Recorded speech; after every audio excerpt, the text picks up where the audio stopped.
Zee 24 तास एक पाऊल पुढे। गणपती विसर्जनाला बॉलिवूड कलाकारांनी सुद्धा हजेरी लावलेली दिसली। गिरगावच्या राजाच्या दर्शनाला सिने अभिनेता विवेक ओबेरॉय जातीनं हजर होता।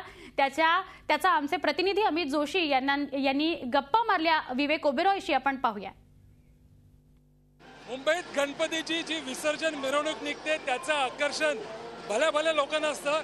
सिनेस्टार विवेक ओबेरॉय आमच्या बरोबर आहे आणि गिरगावचा राजा बघण्यासाठी या ठिकाणी तो अशा प्रकारची टोपी या ठिकाणी घालून आलेला आहे आणि या मिरवणुकीमध्ये सहभागी झालेला आहे। विवेक, किती एन्जॉय करतोयस, काय सांगशील? खूप एन्जॉय करतोय मी आणि इथे जो एनर्जी आहे, जो ऊर्जा मी बघितलं इथे फक्त मुंबईमध्ये मिळणार आणि गिरगावमध्ये मिळणार आणि मला हे खूप छान वाटलं की एवढं मोठं गणपती आणि कम्प्लिटली इको फ्रेंडली आहे।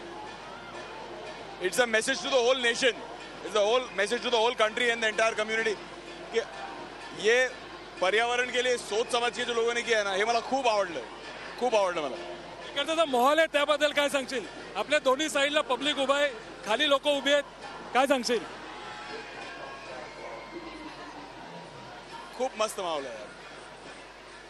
एक अभिनेता को और क्या चाहिए कि लोग उसको प्यार दे आणि इथे बड़े से लेके बच्चों तक, बेबी से लेके आजी लोग तक इतना प्यार दिया मेरे को। घरून मोदक आणले माझ्यासाठी, मला खूप आवडलं। तुझी गणपतीची आठवण काय सांगशील? Any memories? बचपन से बहुत सारे मेमोरीज है।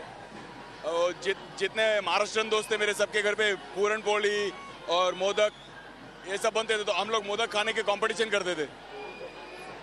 आता विवेक ओबेरॉय, सिनेस्टार विवेक ओबेरॉय आणि गिरगावच्या राजाच्या या विसर्जन मिरवणुकीमध्ये तो सुद्धा इतर लोकांप्रमाणे आनंदाने सहभागी झालेला आहे।